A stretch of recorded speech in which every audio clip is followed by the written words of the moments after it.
Bonjour à tous et bienvenue sur ma chaîne Une journée dans mon assiette. Je vous présente aujourd'hui ma première vidéo. Pour le petit déjeuner, j'ai préparé un bol cake. Pour ça, vous aurez besoin d'un œuf, d'une banane bien mûre, de 40 g de flocons d'avoine, d'une cuillère à soupe de sirop d'agave et de 4 cuillères à soupe de lait d'amande. Pour les toppings, j'ai choisi des fraises de saison, un kiwi, des noix des amandes et des graines de chia. Dans votre bol, vous allez écraser votre banane, ajouter votre œuf, les 40 g de flocons d'avoine,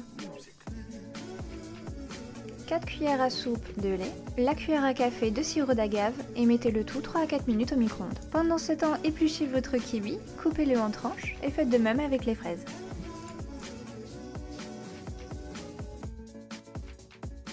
Munissez-vous d'un torchon pour sortir le bol cake du micro-ondes et retournez-le sur votre assiette. J'ai disposé le kiwi sur le haut du bol cake, les fraises sur le tour. J'ai ajouté les noix et les amandes et je saupoudrerai de graines de chia. Le bol cake est désormais terminé, maintenant vient le temps de le déguster. Pour le repas du midi, j'ai fait des spaghettis à la sauce champignon. Pour ça, j'ai besoin de spaghettis au quinoa à la tomate, de champignons de Paris, de crème légère et de ciboulette. Pour commencer, on va ciseler la ciboulette, ensuite éplucher et couper en morceaux les champignons. Mettre vos champignons dans une poêle bien chaude, ajouter du sel, j'ai choisi du sel de cèpe, du poivre et laisser réduire. Quand l'eau bout, ajoutez vos spaghettis.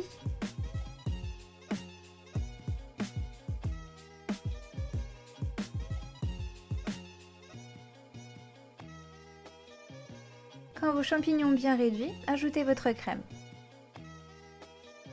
Ajoutez ensuite une partie de votre ciboulette ciselée. Et laissez votre sauce réduire 2 à 3 minutes.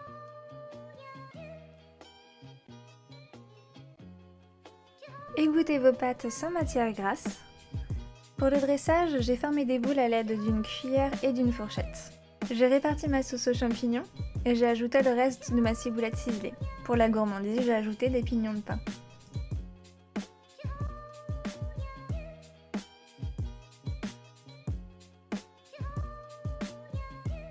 Mon plat est désormais terminé, j'ai plus qu'à déguster.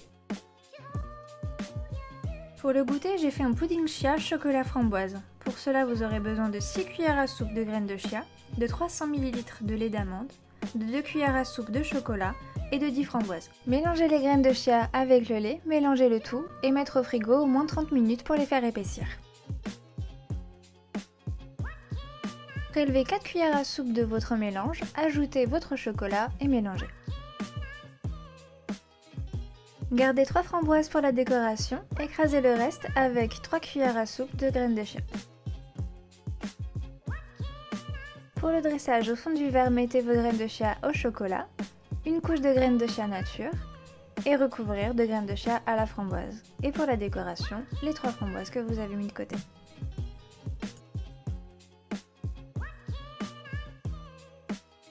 Pour le repas du soir, j'ai réalisé des toasts de pommes au thon. Je vais avoir besoin de piment de cayenne, d'herbes aromatiques, de pommes, de carottes, d'une boîte de thon et d'un yaourt nature.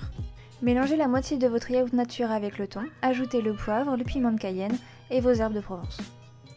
Évidez vos pommes et coupez-les en tranches. Avec les extrémités de vos pommes, coupez des petits morceaux que vous ajouterez à votre mélange de thon et de yaourt.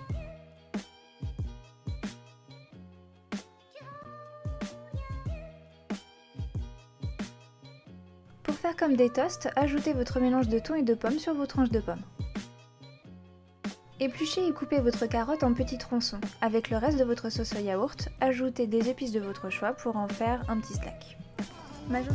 Pour le goûter, on réalise des gaufres en forme de bol qu'on vient garnir de 2 façons. La première avec un muffin, 2 boules de glace vanille, de la chantilly, de la sauce au chocolat et du pralin. Et la deuxième avec des fruits, de la chantilly, de la glace à la fraise et des vermicelles. Pour ma version fruitée, je commence par couper tous les fruits en morceaux et je les rassemble dans un bol.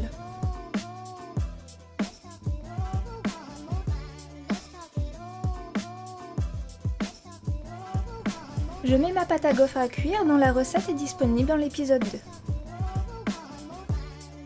Une fois refroidi, j'y ajoute ma glace maison à la fraise, puis j'y ajoute mes fruits, la chantilly et le vermicelle.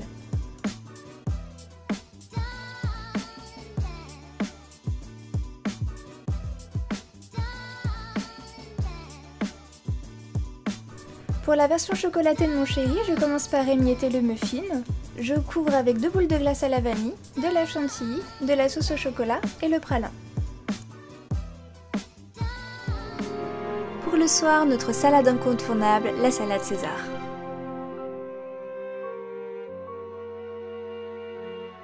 Bon, comme d'habitude, je trie mon poulet, j'enlève le gras, le nerf, le sang, bref, tout ce qui me dégoûte. Je lance en cuisson mes œufs pour faire des œufs durs pour accompagner la salade.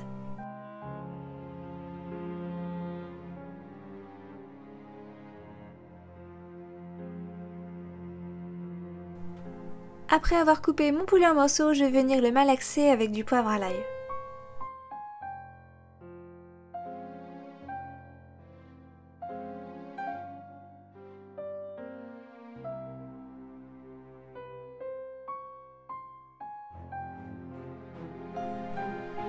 J'ai lancé la cuisson de ma viande dans une poêle qui n'a pas été beurrée ni huilée, donc vraiment pour que la viande accroche et qu'elle crée un suc que je vais venir déglacer avec de l'eau. Vous allez voir, ça va créer un enrobage autour de la viande et ça va lui donner encore plus de goût, c'est juste tip top.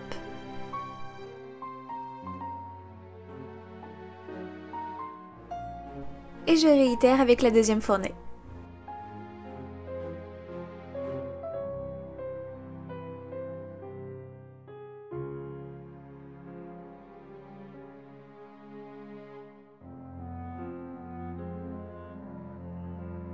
A la fin, je remets toute la viande dans la casserole, je refais un déglaçage pour en avoir un maximum de goût.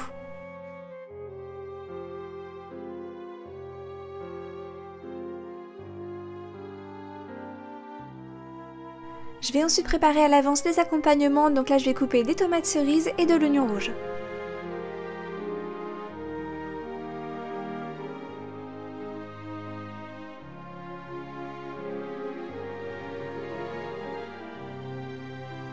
Ensuite, je décoquille mes œufs durs et je vais venir également les réserver dans un tupperware.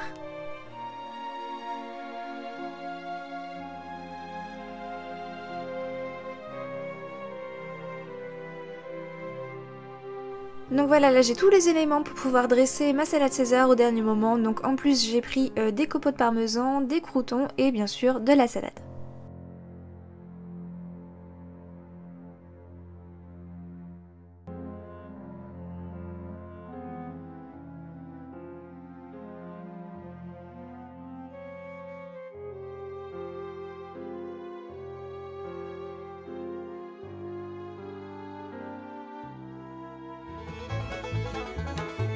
Pour le repas du soir, donc un mac and cheese revisité.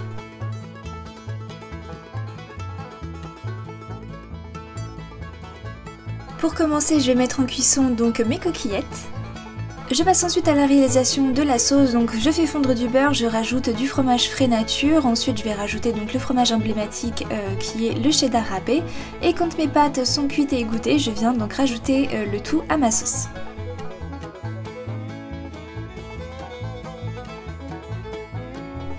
Pour la revisite, je vais faire hyper simple et efficace, donc ça sera des portions individuelles. Je vais utiliser pour ça mon moule à muffins dans lequel je vais mettre des tranches de lard sur les parois, mon mélange de pâtes et de fromage à l'intérieur. Je vais rajouter un peu de poivre, du cheddar sur le dessus. Comme il me restait pas mal de pâtes, eh bien je vais les utiliser et faire le mac and cheese traditionnel dans un plat. Je vais donc passer le tout au four, donc ça sera 15 minutes pour les portions individuelles et je vais monter jusqu'à 20-25 minutes pour le gratin. Et puis je vais tout simplement servir avec une petite salade avec encore des oignons rouges du reste du plat du midi et des petites tomates cerises. Et bien voilà mes gourmands, donc c'est sur ce plat emblématique que se finit notre voyage aux États-Unis. J'espère que toutes ces recettes vous auront plu. On se retrouve vendredi prochain donc pour une journée spéciale Noël, bien entendu encore une fois avec des recettes que vous avez sélectionnées sur Instagram. J'ai hâte de vous y retrouver. En attendant, je vous souhaite à tous un excellent week-end et on se retrouve très vite. Et des bisous!